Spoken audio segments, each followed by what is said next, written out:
Assalamualaikum warahmatullahi wabarakatuh. Halo teman-teman, perkenalkan nama saya Liviani Ayu Nurita Putri. Hari ini saya akan belajar menganalisis laporan keuangan. Nah, nama perusahaan yang akan saya analisis ialah PT Buton Jaya Manunggal.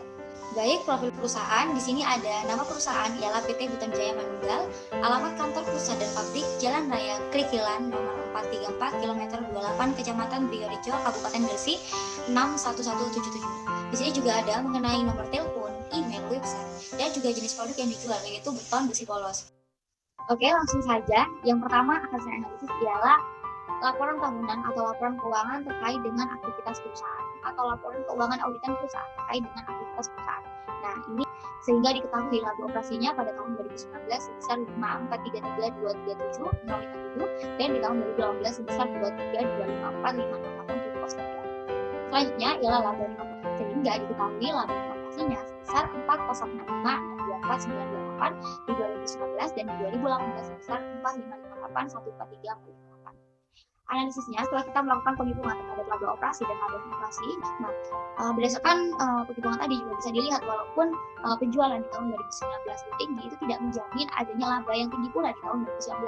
Ke penghasilan komprehensif dikasih ke laba rugi, sehingga diketahui penghasilan komprehensifnya sebesar 1,78,867,413 di tahun 2019 dan di tahun 2018 sebesar 28,15,9. Analisis penghasilan komprehensif perusahaan pada tahun 2019 jauh lebih rendah dibandingkan 2018. Selanjutnya kita juga akan menghitung pos luar biasa yang terdiri dari 4 komponen, sehingga diketahui pos luar biasa pada tahun 2019 berjumlah 220,694,123 dan di tahun 2018 berjumlah 232,570,746. Nah, bisa kita lihat pada tahun 2018 pos luar biasanya itu jauh lebih tinggi ya dibandingkan dengan tahun 2019. Hal ini nantinya juga akan berpengaruh terhadap penghitungan laba ekonomi perusahaan. Nah, selanjutnya selain dari pos biasa, di sini juga ada pos khusus. Analisisnya karena penurunan tahun 2019 lebih tinggi dibandingkan dengan tahun 2018. Pos khusus juga berpengaruh nantinya pada laba yang akan didapat oleh perusahaan. Operasi dihentikan, jadi tidak ada operasi yang dihentikan selama periode tahun 2018 sampai dengan 2019. Kemudian di sini juga ada perubahan akuntansi yang berdasarkan annual report halaman 7516. Kemudian di sini juga ada beban tanggungan yang ada di dalam annual report halaman 100. Beban tanggungannya hanya ada satu saja, yaitu biaya dibayarkan. Analisisnya di sini jadi walaupun akun ini itu termasuk dalam akun aset di dalam annual report perusahaan PT Buton Jaya Manunggal, namun investor itu harus benar-benar memperhatikan beban tanggungan yang ada. Selanjutnya ialah imbalan kerja tambahan. Di sini diketahui bahwasanya PT Buton Jaya Manunggal tidak memberikan imbalan kerja tambahan. Justru di dalam annual report itu terdapat liabilitas yang diestimasi dari imbalan kerja. Selanjutnya ialah laba saham. Nah, di sini ada dalam annual report halaman 41 dan juga 119. Nah, untuk laba per saham 2019 sebesar 1,90, sedangkan laba per saham dasar 2018 sebesar 38,63. Nah, selanjutnya setelah kita menghitung laba per saham dasar, kita menghitung laba per saham kompleks. Namun karena perusahaan tidak memiliki saham preferen, jadi perusahaan hanya memiliki saham biasa, pada laporan laba rugi tidak terdapat laba per saham kompleks karena perusahaan tidak melakukan penghitungannya. Pertama yang akan kita lakukan ialah mengukur imbal hasil atas aset operasi itu. Diketahui nomor 2019 sebesar 182,674,977,48 dan di 2018 sebesar 182,799,753,108. Sehingga diketahui rata-rata nolnya, kita menambah nol di 2019 tambah 2 nol 2018 dibagi 2. Selanjutnya kita menghitung nopat yang diketahui nopat tahun 2019 sebesar 2,818,370,532,87 dan pada tahun 2018 sebesar 17,501,119,670,53. Selanjutnya 2019 yaitu sebesar 0,02 dan pada tahun 2018 sebesar 0,1. Jadi lebih tinggi di tahun 2018 dibandingkan 2019. Jadi berdasarkan penghitungan yang tadi, di sini diketahui bahwasannya 2019 itu mengalami penurunan, sedangkan 2018 itu lebih tinggi daripada 2019, sehingga diketahui adanya penurunan kerja operasi serta risiko imbal hasil. Yang kedua ialah mengukur dan mendeskripsikan analisis imbal hasil atas aktivitas saham biasa yang ada di annual report halaman 7 sampai 68 dan itu sebenarnya halaman 2. Sehingga diketahui hasilnya pada tahun 2019 sebesar 0,67, sedangkan di 2018 sebesar 15,62. Analisisnya ialah bisa dilihat WC tahun 2019 jauh lebih rendah dibandingkan WC tahun 2018.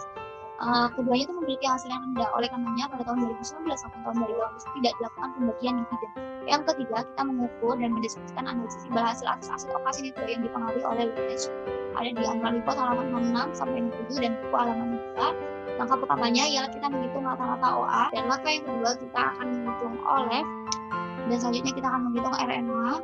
Pada pada tahun 2019 sebesar 0,02 dan NOL pada tahun 2018 sebesar 0,1.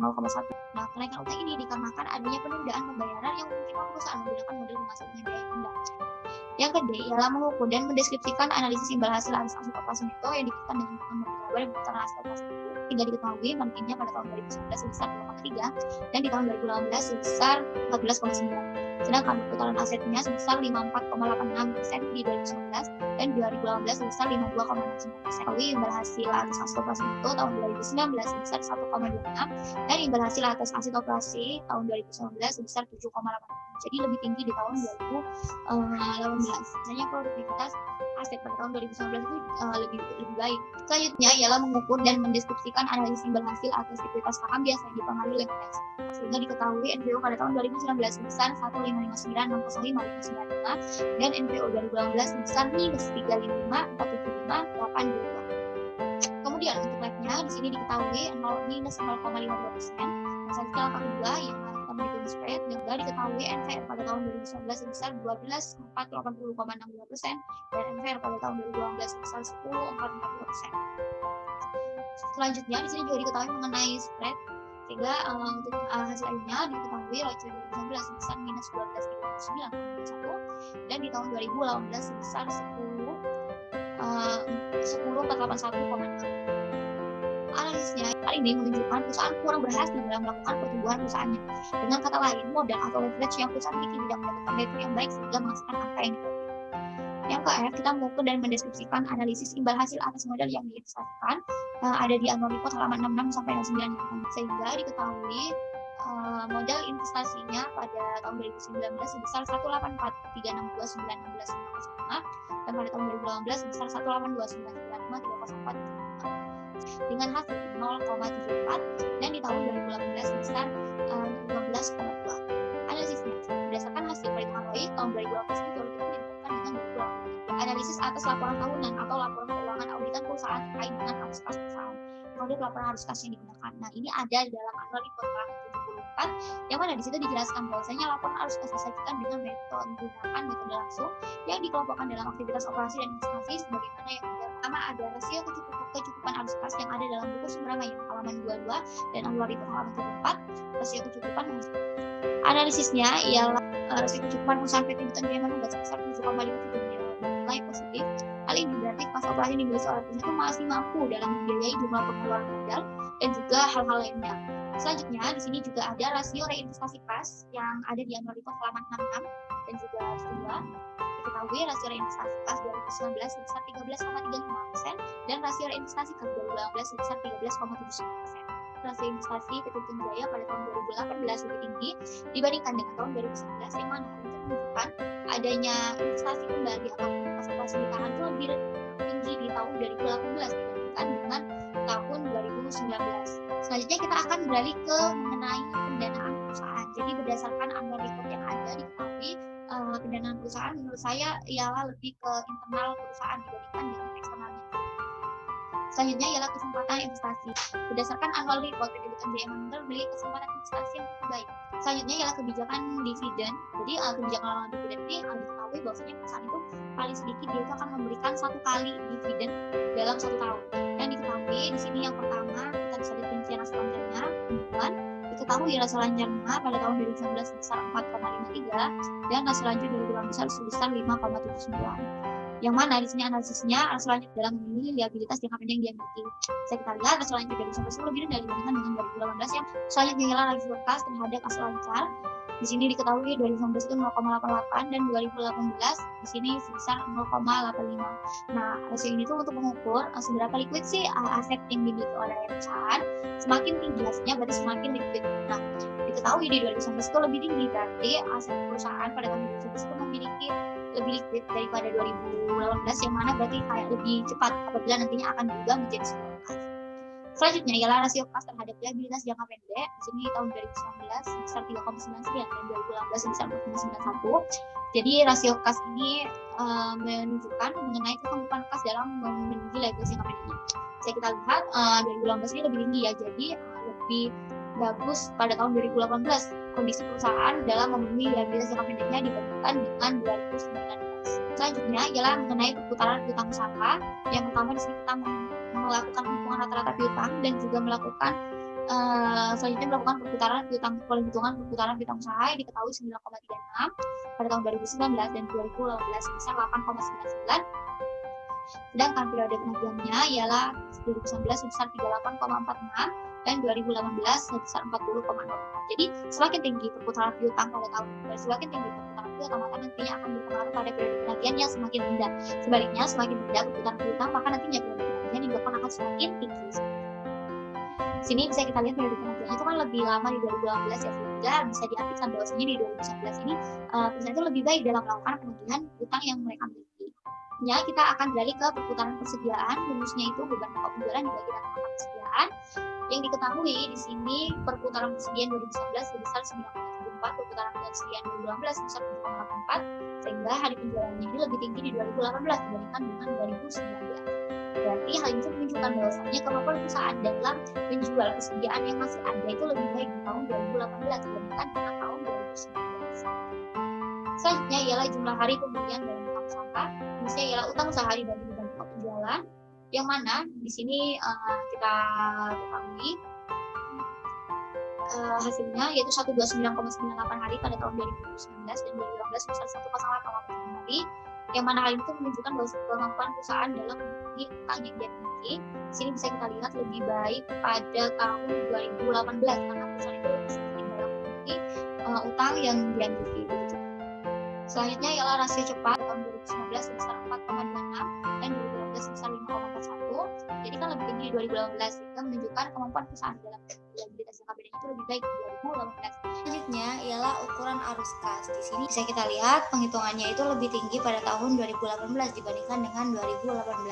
Hal ini berarti arus kas pada tahun 2018 itu lebih mampu dalam menutupi hutangnya dibandingkan dengan tahun 2018. Selanjutnya ialah mengenai ukuran arus kas. Hal ini menunjukkan bahwasannya arus kas operasi yang dimiliki oleh perusahaan itu lebih baik pada tahun 2018 karena lebih mampu dalam memenuhi liabilitas jangka pendek yang mereka miliki. Yang pertama kita akan menghitung total hutang terhadap total modal. Rumusnya total hutang dibagi total modal. Analisisnya ialah akan hasil penghitungan tahun 2018 mendapatkan hasil lebih rendah dibandingkan dengan tahun 2019. Hal ini menunjukkan bahwa di 2018 ini perusahaan itu lebih mandiri dalam segi finansial dibandingkan dengan tahun 2019. Baik, selanjutnya di sini kita akan menghitung total hutang terhadap modal ekuitas. Di 2019 sebesar 0,25%, sedangkan 2018 sebesar 0,19%. Alias lebih mandiri pada tahun 2018 sedangkan dibandingkan dengan 2019. Selanjutnya ialah kita akan menghitung utang jangka panjang terhadap modal ekuitas. 2019 mendapatkan hasil 0,024 sedangkan di 2018 mendapatkan hasil 0,020. Hal ini itu menunjukkan pendanaan yang dilakukan lebih banyak dilakukan pada modal ekuitas pemegang saham dibandingkan dengan liabilitas jangka panjang yang dimiliki.